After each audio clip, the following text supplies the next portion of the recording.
Shalom, shalom, boa tarde. Estamos no primeiro dia da semana, estamos no primeiro dia do Shabat. Estamos hoje no dia 24 de outubro do ano 2021, pelo calendário gregoriano. E nós estamos pelo nosso calendário judaico no dia 18 de Reshvan, do ano 5782. Estamos a 48º dia, 48 dias, do ano 5782. Por estarmos no primeiro dia da semana, então, a você, sua família e todas as comunidades, Bnei Noach, Shavuot Tov, uma semana abençoada com Hashem e por Hashem, ok? Assim como também tenhamos aí uma semana pela frente de bons estudos, boas reflexões na nossa paraxá semanal. Hoje nós vamos iniciar a nossa paraxá semanal chamado Hayé Sara, a vida de Sara, né? Tem grandes e maravilhosos ensinamentos para aprendermos durante toda esta semana, ok? Vamos lá então para a nossa gota de sabedoria do nosso Rebbe Menachem Mendel, o tzadik da nossa geração. Então o nosso Rebbe, ele nos fala hoje, dizendo-nos assim: há dois tipos de milagres, os acima da natureza e os inseridos na natureza. A transformação da água do Nilo em sangue estava acima da natureza. A vitória dos macabeus sobre o exército grego estava inserida na natureza. Eles tiveram de lutar para vencer. Ambos os tipos de milagres são importantes e necessários para a nossa vida do dia a dia. Se só víssemos milagres acima da natureza, saberíamos que Deus é capaz de fazer o que quiser, mas poderíamos pensar que, para tanto, ele tem de quebrar sempre as regras. Conheceríamos um Deus que está além da natureza, mas não dentro dela. Se só víssemos milagres que estão inseridos na natureza, saberíamos que Deus é o Senhor de tudo, o que acontece na natureza, mas poderíamos pensar que ele se limita à própria natureza. Agora sabemos que Deus está ao mesmo tempo acima da natureza, ou portanto, está acima de tudo e de todos, e ao mesmo tempo está inserido dentro da natureza, ou seja, dentro do nosso universo, dentro das nossas vidas e do nosso cotidiano. Na verdade, a mensagem é: não há nada além dele. Portanto, nessa gota de sabedoria do nosso Rebbe Menachem Mendel, o que tem para nós é a seguinte realidade: se Deus estivesse, se nós víssemos, são dois tipos de milagres, o acima da natureza e o dentro da natureza.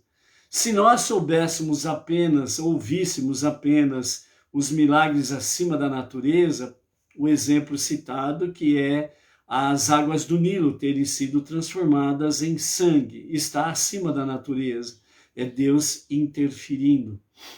E nesse sentido, então, nós aprenderíamos apenas que Deus, sim, ele é o Senhor de tudo, porém, ele estaria aí, dessa forma, fora da natureza, ou seja, fora da nossa vida. E o segundo tipo de milagre é exatamente inserido nela, que é dentro da natureza, dentro do nosso universo, dentro das nossas vidas. E se fosse somente esta ação de Deus, se víssemos a ação de Deus somente nisso, então nós também teríamos uma mensagem de que Deus estaria limitado pela própria natureza. Mas, na realidade, o que nós vemos, o que nós sabemos e o que nós aprendemos é que Deus, ele de fato está ao mesmo tempo acima da natureza, acima de tudo e de todos, e ao mesmo tempo dentro da natureza, dentro do nosso universo, do nosso planeta, do nosso mundo, fazendo parte da nossa vida no dia a dia. Então, ao sabermos desta realidade, então, qual é a mensagem central? Na verdade, não há nada além dele. Ele é a realidade, a verdade absoluta. Então, por isso, né, amados, essa é a mensagem que o nosso Rebbe nos traz nesse primeiro dia da nossa nova semana. E não restam dúvidas que tem conexão com a nossa paraxá semanal. A nossa paraxá semanal é Haye Sara, a vida de Sara, como é falado, né, a tradução de Haye Sara. Então, nessa semana, nós temos aí, com a paraxá semanal Haye Sara, nós vamos estudar do capítulo 23 de Gênesis até o capítulo 25, verso 18. E teremos aí, então, 105 versículos para estudarmos e estarmos aprendendo aí do nosso dia a dia. Ok? Baruch Hashem, vamos lá? Então, temos aí a Maria Barros, de Brasília, né? Temos aí a Juraci Maria, que ela é de Buenos Aires, Argentina. Temos aí a Carla de Costa, Barra Velha, Santa Catarina. Quem mais que está por aqui? Deixa eu ver. Né? Temos aí a Donária Carmo, da cidade de Lisboa, junto com seu esposo, o José Luiz, lá de Lisboa, Portugal. Né? Temos aí a Marli Estael, que junto com seu esposo Ananias, lá da cidade de Vitória, estado do Espírito Santo, Baruch Hashem. Temos aí, né, a presença também em outros links, né, dos nossos canais.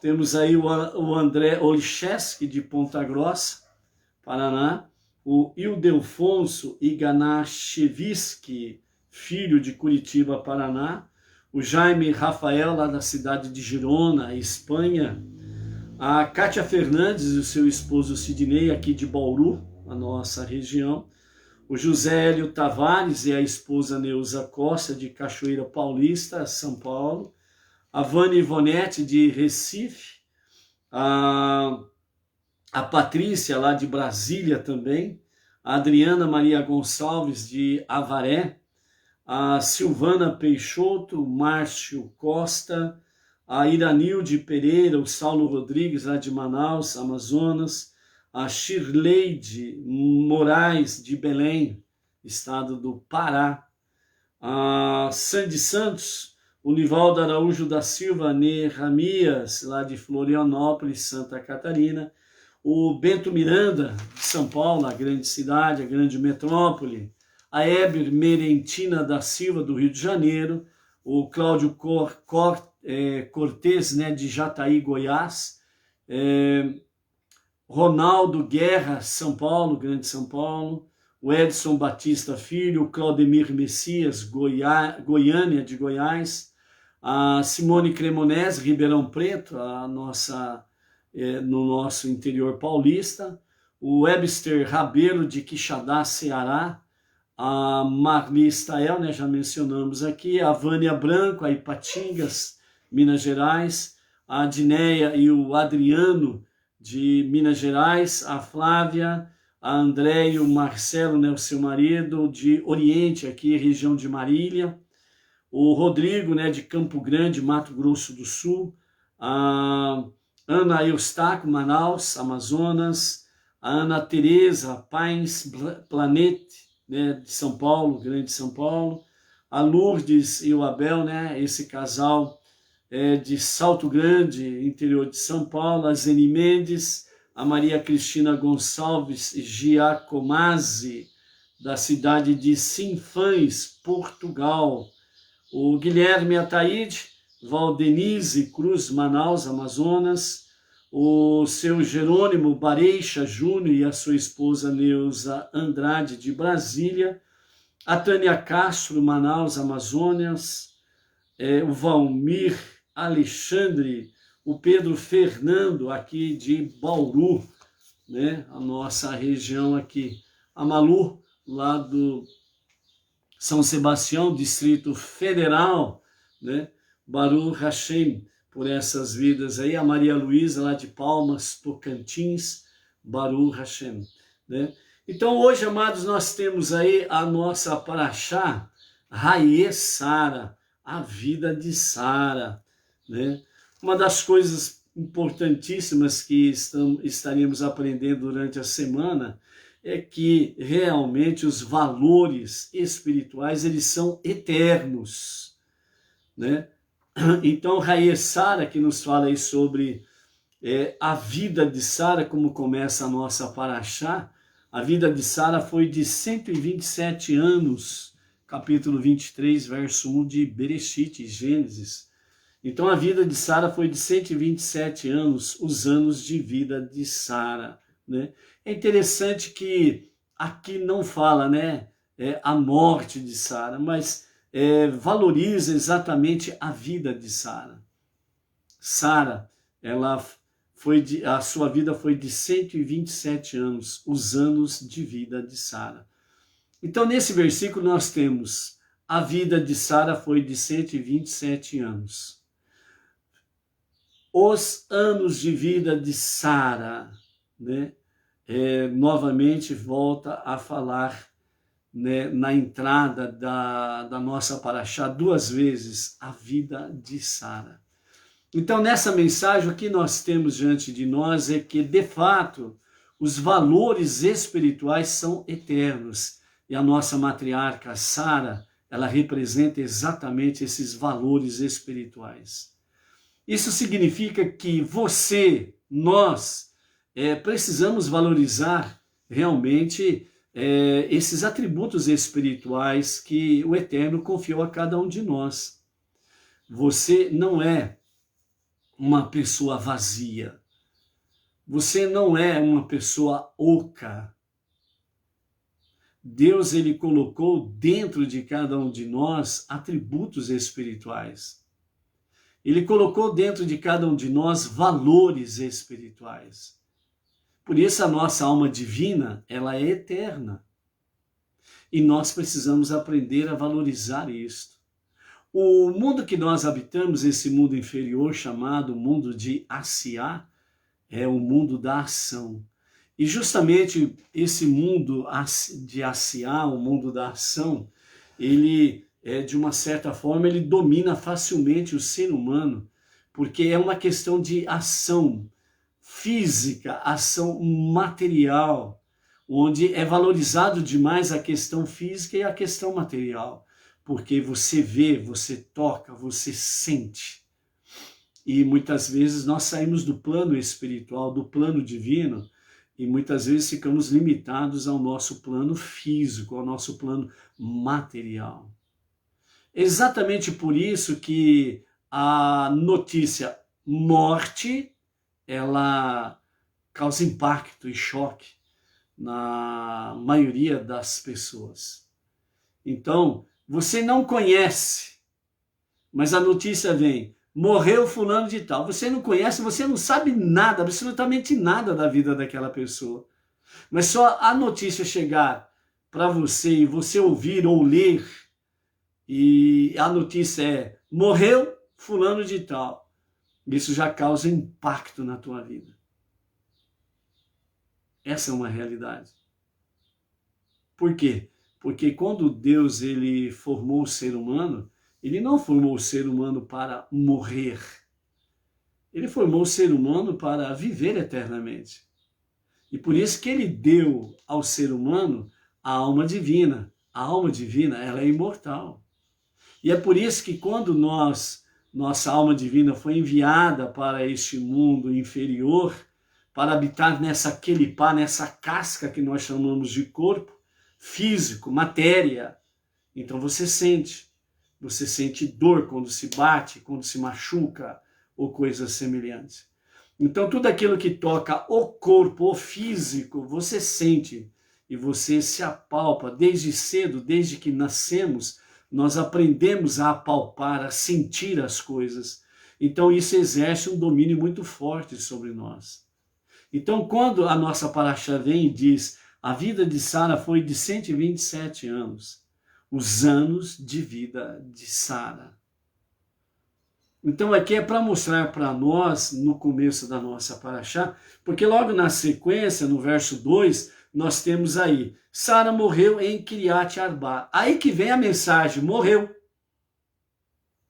Depois que vem a mensagem da vida. A vida de Sara foi de 127 anos.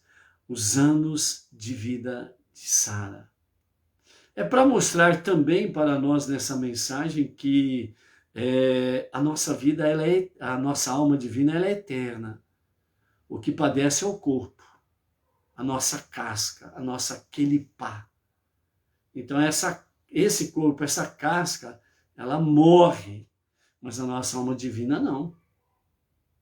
Então é para mostrar e valorizarmos realmente a vida da nossa alma divina. Então, isto vem trazer para nós que, de fato, os valores espirituais são eternos. E é isso que nós precisamos valorizar. Por isso, tudo aquilo que está ligado à nossa vida neste presente, que nós chamamos de hoje, nós temos que focar tudo para a nossa alma divina, para o espiritual e para para ser alcançado o plano de Deus, o projeto de Deus, que é transformar esse mundo para ser o seu lar. Então, tudo aquilo que nós fizermos dentro desse objetivo, nós estamos aplicando para a nossa vida no futuro, que se chama Olam Rabá, o mundo vindouro, a vida eterna. Então, na realidade, o princípio da nossa paraxá Hayye Sara, a vida de Sara, foi de 127 anos, os anos de vida de Sara. É para mostrar para nós a realidade. Qual é a realidade?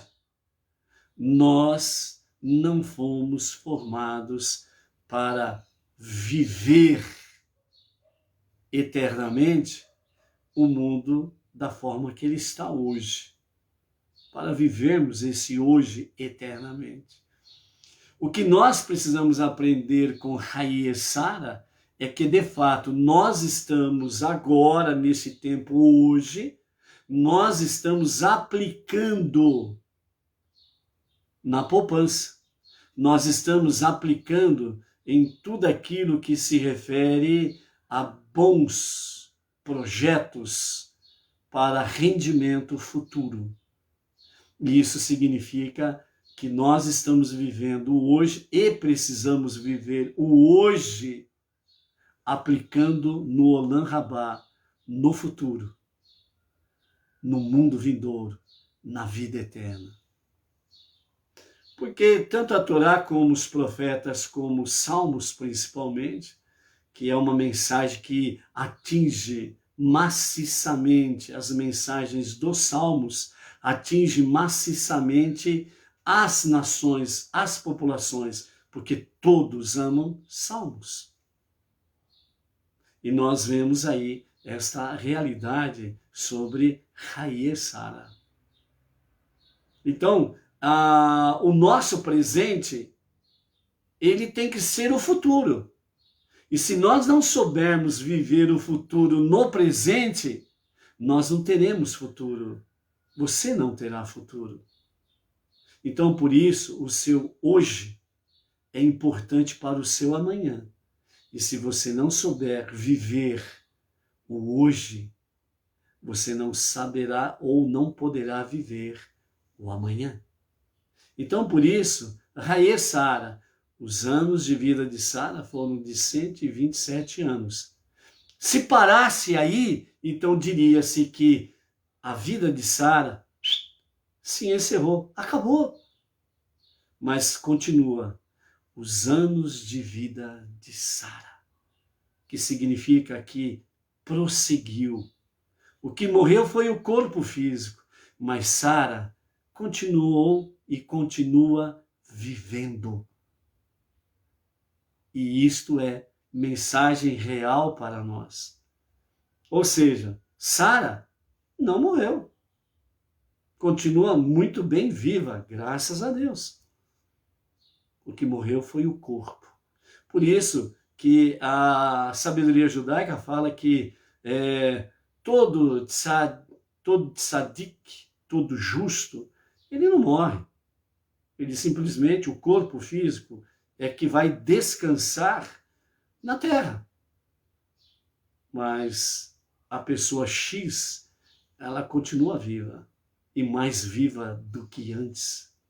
E isto é saber Hayé Sara, entender a mensagem que os anos de vida de Sara foram 127 anos no seu espaço físico, no seu campo material, foram de 127 anos. Mas aí continua, os anos de vida de Sara continuam, não tem fim.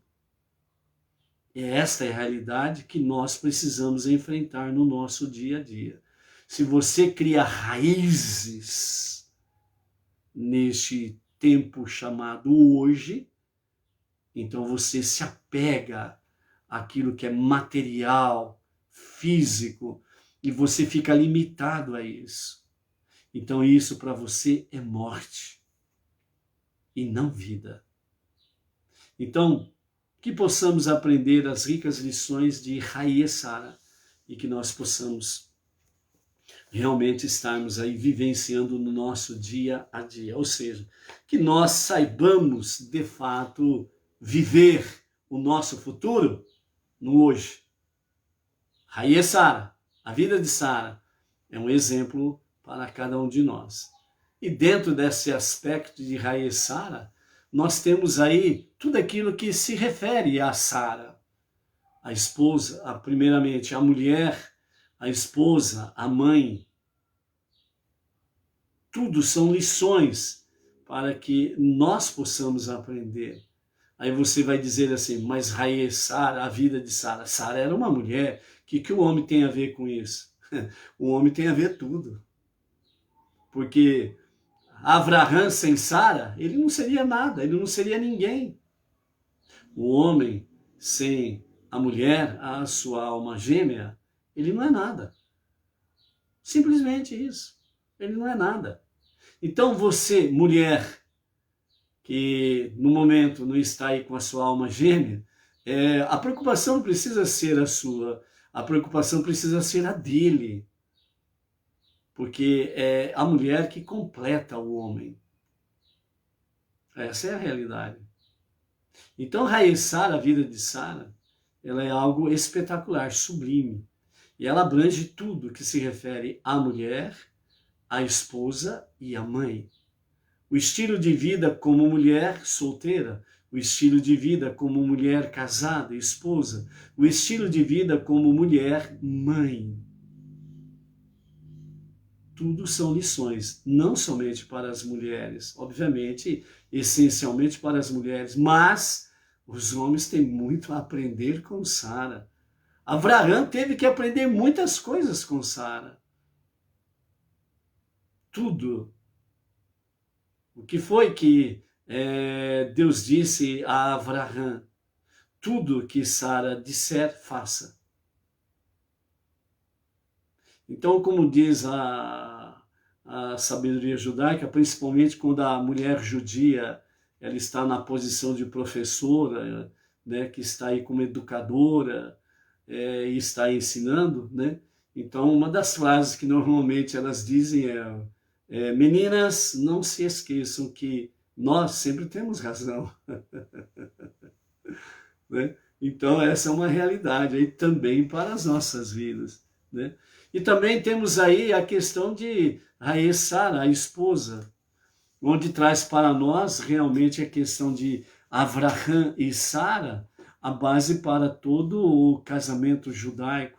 E dentro desse aspecto aí, nós vemos aí o casamento é a construção de um lar judaico, que é chamado de Binyan Adeyad, que significa um edifício eterno.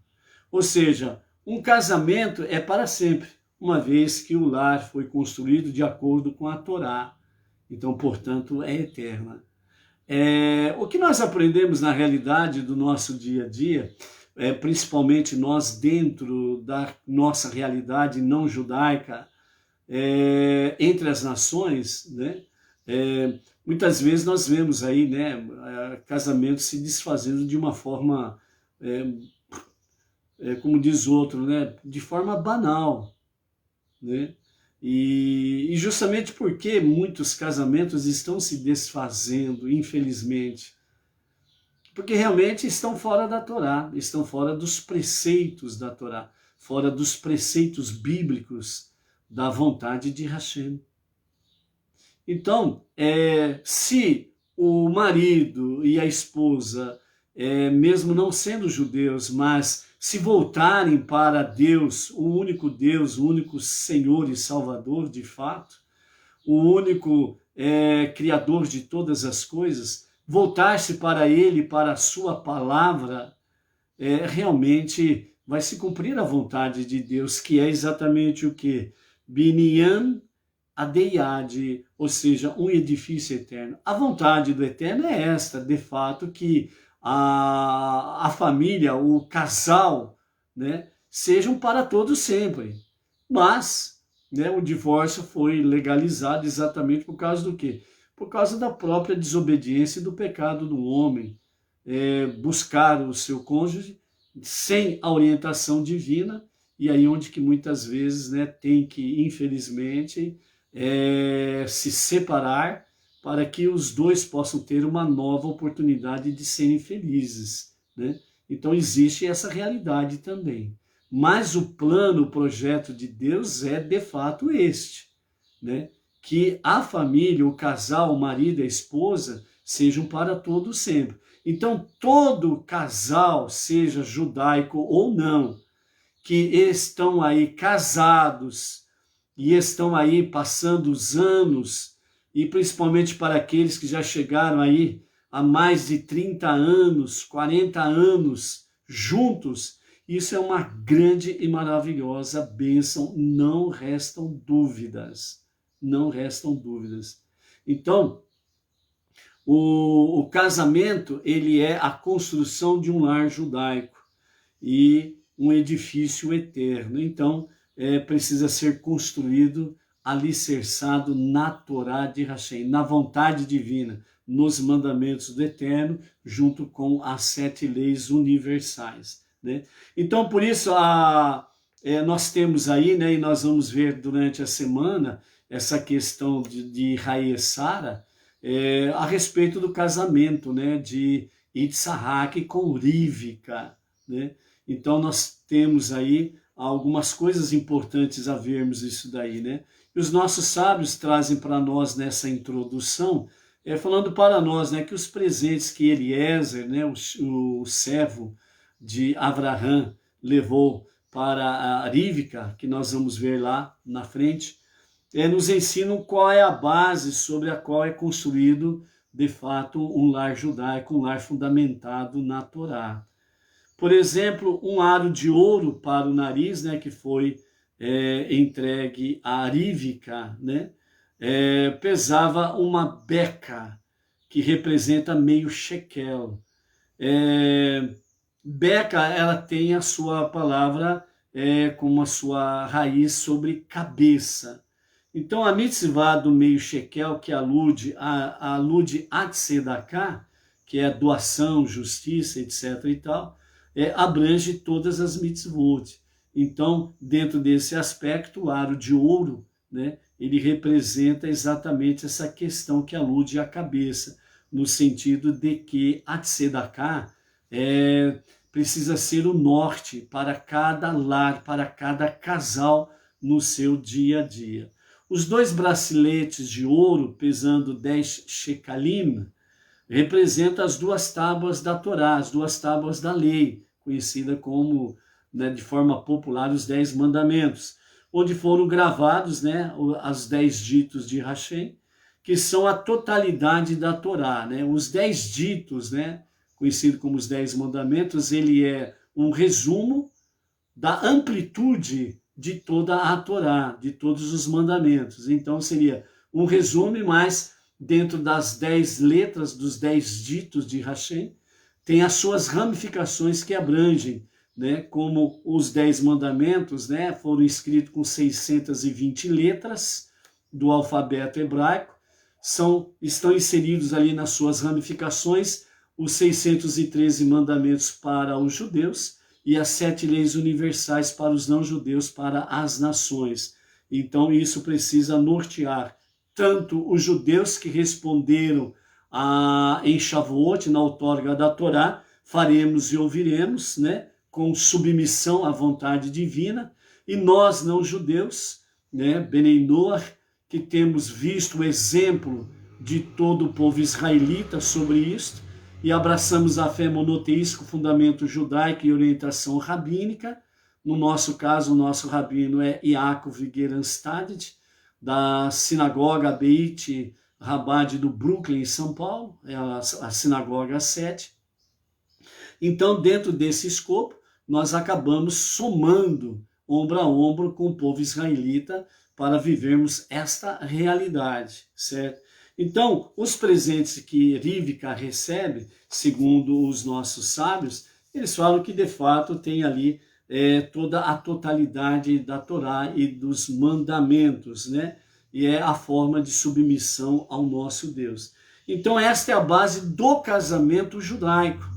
Por isso, nós, Benei Noach, nós precisamos fazer os nossos casamentos, né? O nosso cerimonial de casamento com fundamento judaico. Então, nossos casamentos, né, eles são exatamente com estilo judaico, para Benei Noach, mas dentro do estilo judaico. Por quê? Porque os casais Benei Noach, eles fazem os casamentos com esse fundamento, um fundamento judaico, para que seja para todo sempre de fato. Então, o lar ele precisa ser construído dentro das fundações da Torá e dos seus mandamentos. Isso é importantíssimo para nós não-judeus termos aí realmente essa graça bendita para a nossa vida no nosso dia a dia. Então, né, amados, o ensinamento para nós, né, durante essa semana de Hayei Sara, serão profundos, não restam dúvidas,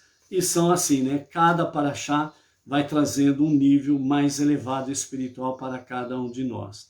E para encerrarmos essa introdução aqui, então nós queremos deixar aqui algo maravilhoso que diz respeito ao nosso rei Salomão. Então, o rei Shelomó, quando ele fez lá em Provérbios capítulo 31, o conhecido Hail, que é exatamente o louvor à mulher virtuosa, lá do livro de Provérbios, capítulo 31, essencialmente do versículo 10 ao versículo 31, ele está falando exatamente da mulher virtuosa, que é Hail. Então, os nossos sábios, né, eles falam, né, que aqui o rei Shelomó, ele faz uma alusão explicitamente a Sara. Então, ele alude a Sara, esta mulher virtuosa. Então, segundo os nossos sábios, todos os versos dessa canção, todos os versos desse louvor, ele está, desde o seu primeiro versículo até o último versículo, ele está se referindo realmente a Sara, uma vez que Sara, ela cumpriu toda a Torá e ela não pecou. Por isso diz o princípio da nossa paraxá semanal, Hayei Sara. E a vida de Sara foi de 127 anos. E os anos de vida de Sara. Ou seja, então, a mulher virtuosa, ela se refere a Sara, porque ela cumpriu a Torá desde o princípio até o fim. E por isso faz alusão a ela, a mulher virtuosa. Baruch Hashem, vamos em frente. Temos aí bastante coisa pela semana à frente. Aí, Sara, Luciana Rodrigues, Marília, chegando por aí. O Luiz Ribeiro, de Itaquera, Grande, São Paulo. Baruch Hashem, Luciana Rodrigues, né, de Marília, né, está aí firme na nossa região aqui. Baruch Hashem. Então, vamos em frente na nossa primeira aliá, né? Então, a nossa primeira aliá, ela nos fala do capítulo 23 de Bereshit, Gênesis, do versículo 1 até o versículo 16, com os comentários, né, de Rashi, que diz assim: a vida de Sara foi de 127 anos. Os anos de vida de Sara foram todos igualmente bons. Ela desfrutou as vantagens da velhice na juventude e as vantagens da juventude na velhice. Além disso, conservou a beleza juvenil que milagrosamente readquirira antes de conceber Itzhak, até seus últimos dias, e morreu absolutamente virtuosa e sem pecado. Sara tomou conhecimento do atamento de Itzhak, o choque causado pela tentativa de Avraham, né, o seu marido, de sacrificar seu filho, único filho, somado ao alívio. Ao mesmo tempo, ela recebe a mensagem da Akedah, o atamento para o sacrifício do seu único filho, e também pela intensa notícia sobre a situação que tanto Avraham como o próprio Itzhak, e ela mesma ao mesmo tempo, ela absorveu, né, todo o impacto dessa situação como mãe e como esposa. Então o coração dela bombou. E ao mesmo tempo que ela recebe o aviso que Itzhak foi poupado, aí, segundo os nossos sábios, fala que realmente o coração de Sara não aguentou duas grandes notícias bombásticas, né? E aí ela faleceu, né? E assim Sara morreu em Kiriat Arba, que é conhecido como a cidade dos quatro, que é em Hebron, em Canaã, né? Que é conhecido também por causa dos quatro gigantes que viveram lá, os três irmãos, Ahiman, Sheishai e Talmai, mais o seu pai, né? Os quatro gigantes, né?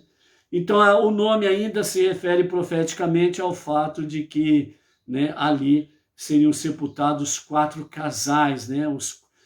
Avraham e Sara, Itzhak e Rivka, Yaakov e Leia, os três patriarcas, as três matriarcas, né? E segundo os nossos sábios, Adão e Rava já estavam sepultados ali na gruta de Marpelá, que vamos ver mais para frente, aí Avraham vai adquirir a posse definitiva da gruta Marpelá. Então nós temos aqui nessa questão de Sara, que ela recebe a notícia do atamento do seu filho, e ela então, o choque causado pela tentativa de Avraham, ela absorve, né, realmente o momento dramático, tanto para Avraham como para Itzhak, porque Avraham esperou 100 anos para ter o seu filho. E agora, né, que tem o seu filho, ele vai levá-lo para a oferenda, né? Então ela sentiu realmente, né, ela absorveu realmente toda a dor de Avraham. Apesar que Avraham, os sábios falam que ele foi, junto com Itzhak, eles foram com grande alegria, grande entusiasmo para praticar e fazer a vontade de Hashem. Mas mãe é mãe, esposa é esposa, né? Então, ela realmente, a verdadeira esposa, ela absorve realmente os impactos negativos que o seu marido sofre no dia a dia, as adversidades, as afrontas, as coisas negativas que acontecem com o seu marido. Ele pode reagir numa boa, mas ela absorve realmente aquilo lá, né? E como mãe nem se fala, então, né? Realmente a mínima dor que um filho sente para ela é uma grande dor, é a mãe, né? É carne da sua carne, é sangue do seu sangue, o filho. E realmente isso daí causa um grande impacto nas mães. Então, Sara, ela absorve tudo isso daí, né? Então, ela sente um grande pesar nessa situação toda. E, ao mesmo tempo, os nossos sábios comentam que Sara, ela tinha consciência de que se Abraão estava fazendo tal coisa, é porque Deus tinha ordenado a ele, Deus tinha pedido a ele. Então ela sabia que Abraão não estava fazendo nada por acaso. Ela tinha certeza que Abraão estava obedecendo a Deus. E ela conhecia muito bem o filho que tinha, porque ela deu a educação adequada para o seu filho, Isaac, conhecer a Deus e obedecer a sua vontade. Assim como também ela ensinou adequadamente a Isaac a respeitar e honrar pai e mãe.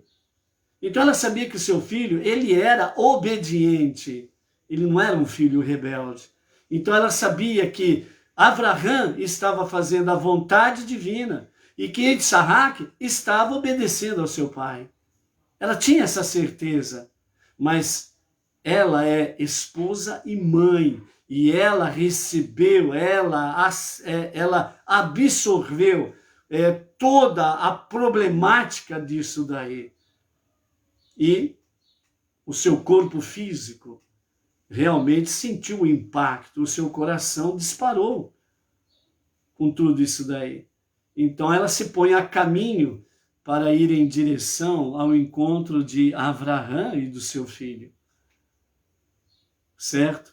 E no meio do caminho, né, à procura deles, ela encontra ali, né, o adversário que fala para ela, eles estão em tal lugar, ele foi lá para matar o seu filho, né? Então o adversário ali na forma de homem, que só o anjo pode assimilar a forma de homem, o anjo adversário do ser humano, então falou para ela, foi em tal lugar, né?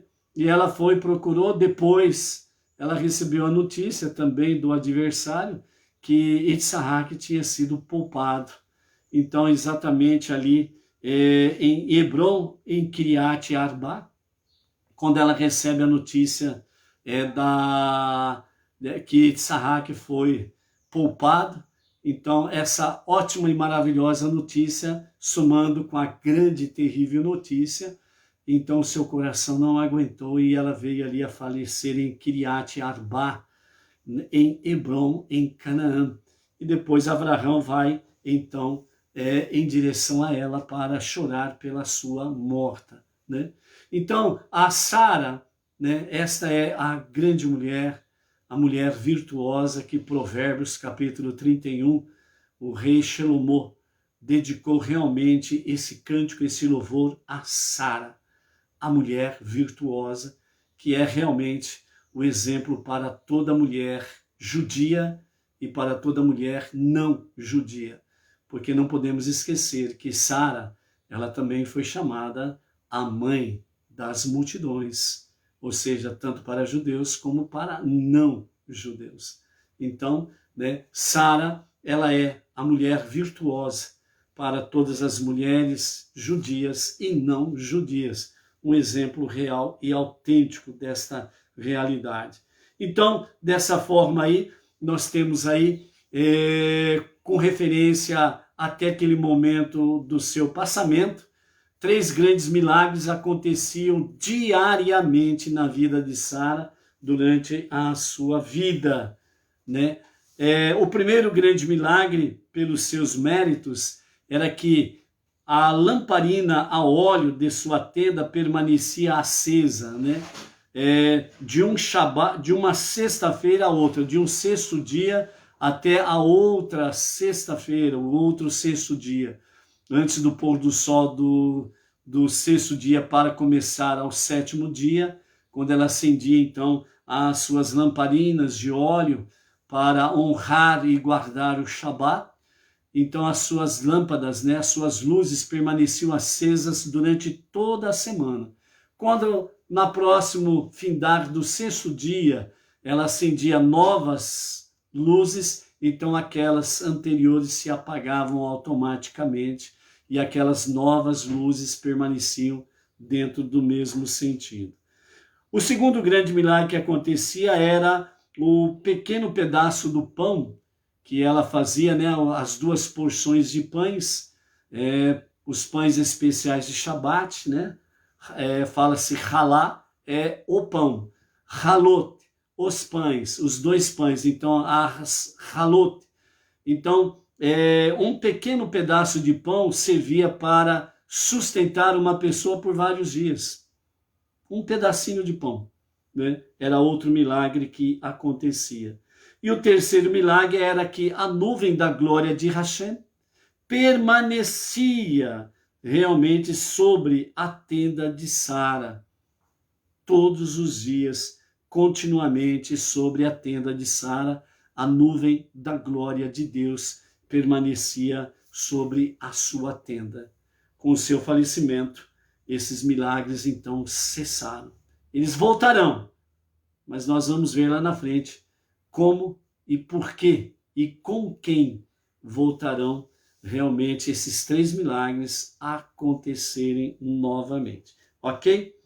Então, Abraham soube da morte da sua mulher e veio a Beersheba para louvar a memória de Sara e chorar por ela. Né? Vejam bem que Abraham vem louvar a memória dela, quer dizer, vem honrar. Louvar significa falar dos seus grandes feitos, das suas ações positivas.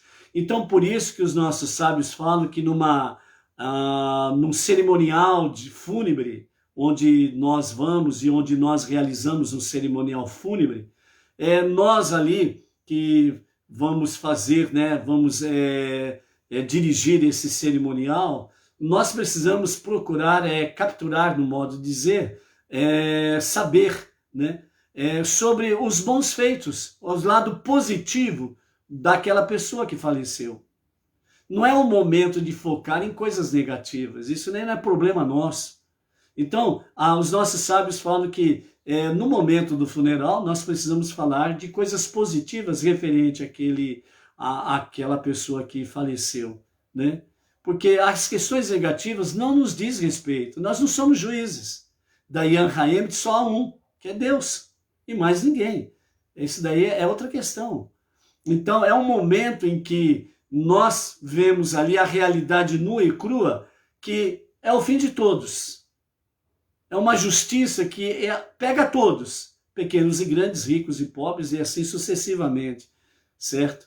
Então, é um momento de estar ali falando sobre a parte positiva daquela pessoa, encomendá-lo e amém, né? Então, é isso daí, louvar a memória. E depois também diz chorar por ela. Não restam dúvidas, quanto maior é a aproximação das pessoas com a pessoa que faleceu, o choro também, ele é permitido e ele é realmente algo saudável, ok? Né? Então, essa é uma realidade também, é louvar e chorar pela pessoa que faleceu, né?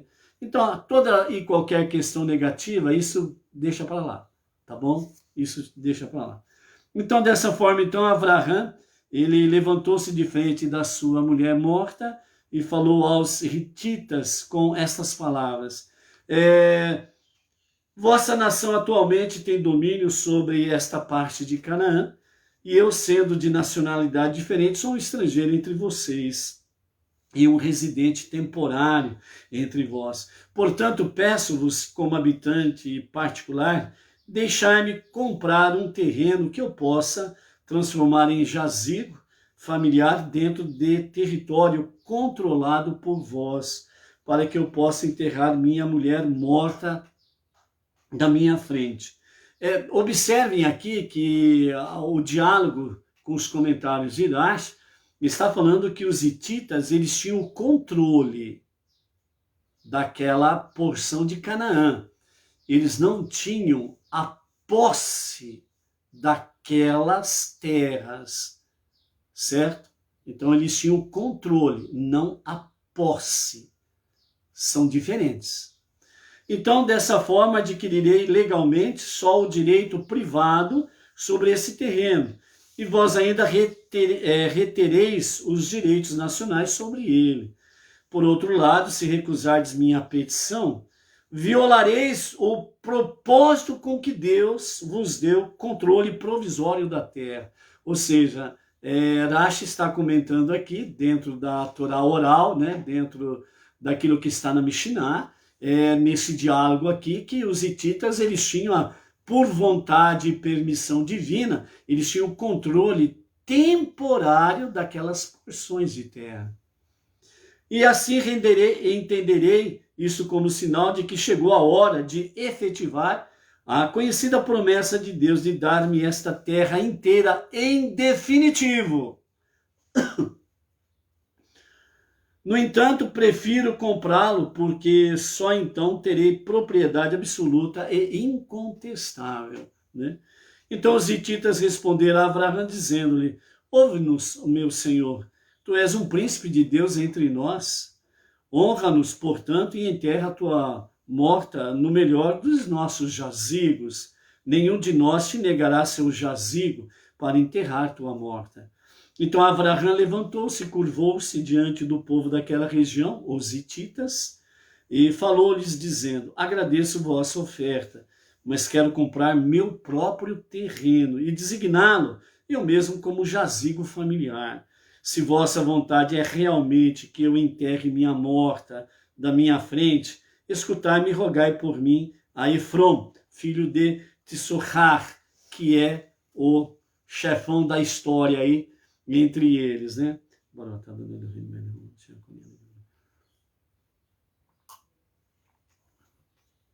Abrindo um parênteses aqui, amados, vejam bem, diante dessa realidade aqui, uma coisa que nós, Benei Noach, nós precisamos ter foco e precisamos pensar, é uma realidade, a morte é uma realidade, não tem como fugir dela. A morte é real, ok? Ponto final. Então, mas uma coisa que os Benei Noach precisam pensar nas suas regiões, né, é de fato ter um cemitério Benei Noach, ou uma parte, né, do terreno designado pela prefeitura municipal como cemitério, né, ver junto, né, as repartições públicas municipais a possibilidade, né, de ter ali uma determinada parte do terreno reservado para Benei Noach, né, para ter ali os seus jazigos particulares, né. É uma coisa interessante isso daí, e seria bom sobre isso daí, né? Ou seja, dentro dessa ótica, teríamos aí, dentro da Torá, aquelas questões, né? A inviolabilidade, né? Do nosso corpo ao ser sepultado, né? Para não ficar aquelas coisas, tira daqui, põe ali, joga para cá, joga para lá e etc e tal, ok? É uma coisa que, né, podemos pensar sobre isso daí, ok? Verso 9. Do capítulo 23, Abraão continua dizendo que ele, né, o caso de Efron, filho de Tissochar, que ele me conceda a gruta de Marpelá, que significa duplicação, que originalmente todos vós possueis em conjunto, mas agora pertence só a ele, e está localizado no fim do campo. A gruta de Marpelá tinha esse nome pelas seguintes questões que os nossos sábios trazem para o nosso conhecimento. Ela era, primeiramente, havia uma casa de 2 níveis, então era uma gruta que tinha 2 níveis, né? Um modo de dizer, o térreo e o primeiro andar, 2 níveis. E também a questão aí, a segunda questão seria as criptas dentro dela eram duplas e, portanto, apropriadas para o enterro de casais. Então, o lugar do jazigo ali, onde eram as pessoas sepultadas, né? Era realmente dupla, que dava para colocar 2 corpos, no caso específico, um casal, né? Dava para colocar um casal ali. Esse era o objetivo de Abraão.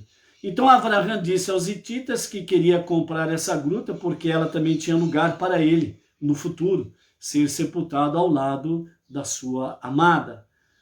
Bem como lugares para outros casais no futuro, mais para frente, né? Tem aí o caso que já sabemos de antemão, Yitzhak e Rivka, Yaakov e Leia, ok? No caso aqui específico, segundo Rashi, Abraão não mencionou que Adão e Rava já estavam sepultados ali, porque eles não tinham esse conhecimento. Isso foi vamos dizer assim, ficou um ponto cego no conhecimento deles. Eles não conseguiram descobrir isso daí, os hititas. Senão a coisa seria pior, né? No questão de comprar. E então eles multiplicariam os valores, etc. e tal. Então, dessa forma, Efron, ele se manifesta, dizendo, que é isso, né? Que é isso, Abraham? Deixa para lá, você é um cara bacana, você é muito jóia aqui entre nós, você é um príncipe de Deus, Deus está contigo e nós estamos experimentando aqui das bênçãos que tem contigo aí, nós também estamos numa boa, em paz, está tudo bem, está tudo certo, enterra a tua morte, aí não tem problema nenhum. E Abraham insiste, né, com Efron, dizendo a ele, falou, não, o Efron, o negócio é o seguinte, eu quero ter o meu lugar particular, o jazigo é particular, para a família, então dê o preço que eu te pagarei o preço. E Efron, né, que dizia que não estava não interessado no dinheiro, que, aliás, afinal de contas, Abraham, você é um cara legal conosco, você é nosso amigo, você é o nosso cara, né? Mas aí Efron disse, né, o que são, né, 400 moedas de prata entre nós e ti? Para com isso, Abraham, deixa esse negócio para lá, né? 400 shekels, né, de prata, né? Então, o que é isso entre nós? Nós somos dois amigos. Na realidade, Efron deu o preço. Ele simplesmente não foi amigo, não foi cavalheiro, coisa nenhuma. E os 400 shequéis foi um abuso de poder financeiro. Ou seja, teve um superfaturamento que não teve tamanho aí, né? Mas Abraham pagou o preço. E ele pagou o preço e diante de todos ficou bem claro que a posse era de Abraham e ali eles não poderiam mais colocar o bedelho, não tinham mais como mexer numa folha ali naquelas cercanias da gruta de Marpelá, o campo de Marpelá. Então era oficialmente, juridicamente, legalmente posse de Abraham e os seus descendentes. Lá na frente, né, toda a descendência de Abraham, com Isaac, com Iacov e as 12 tribos, tomam posse em definitivo de toda a Canaã. Mas até lá, aqui está realmente uma posse legal de Abraham. Então, nesse sentido, apesar do preço ser exorbitante, Abraham realmente comprou, né, a posse, então, da gruta de Marpelá. E nesse sentido ficou aí, né? Assim, a troca dele, né, os hititas pediram para manter o controle privado da cidade de Salém, mesmo depois que os judeus conquistassem toda a terra de Israel e assumissem o controle público. Abraham, sabendo que Salém, Jerusalém, seria o local do futuro templo, concordou com esse arranjo e jurou cumpri-lo. De fato, Jerusalém permaneceu nas mãos dos hititas até o rei David apropriar-se dela para o uso público, isto é, para construir o templo, que está registrado lá em 2 Samuel, capítulo 5, a posse definitiva através do rei David, né? Para nós finalizarmos a nossa linha, amados, não podemos deixar aí, né, de trazer a palavra do nosso Rebbe Menachem Mendel com referência à nossa Parashá Hayé Sara, ok? Então, o nosso Rebbe Menachem Mendel, o líder da nossa geração, ele traz para nós aí, na introdução de Hayé Sara, a vida de Sara, é isso que significa Hayé Sara, né? Começa com a sua morte inteira, e em seguida encontramos Eliezer, o servo de Abraham, efetivando o casamento de Rivka, Rebeca, sobrinha e neta de Abraham, com Isaac. Depois narra-se o casamento de Isaac e Rivka e as últimas fases da vida de Abraham, o seu casamento pela segunda vez com Agar, a sua morte e o distanciamento do seu filho Ismael, de sua família e da missão divina. Esse é o resumo que o Rebbe faz da Parashá Hayé Sara. E na primeira leitura, o nosso Rebbe traz a seguinte o seguinte resumo. Quando as notícias com referência aos sacrifícios, né, de Isaac chegaram a Sara, o choque da sua quase morte e do seu alívio, né, dele não ter sido morto, né, fizeram com que estas emoções fossem muito fortes para ela e ela não suportou e morreu. E Avraham, né, então ele comprou a gruta de Marpelá e o campo vizinho dos hititas para o enterro de Sara em Hebron. A gruta de Marpelá é o local onde estão enterrados Adão e Rava, os primeiros seres humanos, e como tal, pertencia originalmente a toda a humanidade. Então, a partir do momento que Adão e Rava estavam ali sepultados, então pertencia a toda a humanidade, né? Ao comprá-la, Avraham efetivou então a intenção de Deus de que a missão que no início foi concedida a toda a humanidade, agora passa para o povo judeu, o povo israelita, que foi concedida então através da compra de Avraham. Ao aceitar essa tarefa, o povo israelita, o povo judeu, basicamente foi destacado do restante da humanidade. Por isso que o povo judeu é um povo ímpar. E assumiu o papel de mentor espiritual de toda a humanidade. Por isso, quer as nações aceitem ou não, querem os líderes religiosos aceitem ou não, o mentor da vida espiritual das nações é o povo israelita, é o povo judeu. E todo e qualquer líder religioso, segmento religioso, nação, seja ela quem for e o que for, que tira realmente a base judaica de Deus, do conhecimento de Deus, simplesmente se desapegou de Deus. Assim como Ismael, ele se desapegou da missão divina. Ok? É simples. Não tem complicação, não. Ou seja, sem o povo judeu, não existiriam nem nações e nem o mundo. É simples. Não tem como complicar.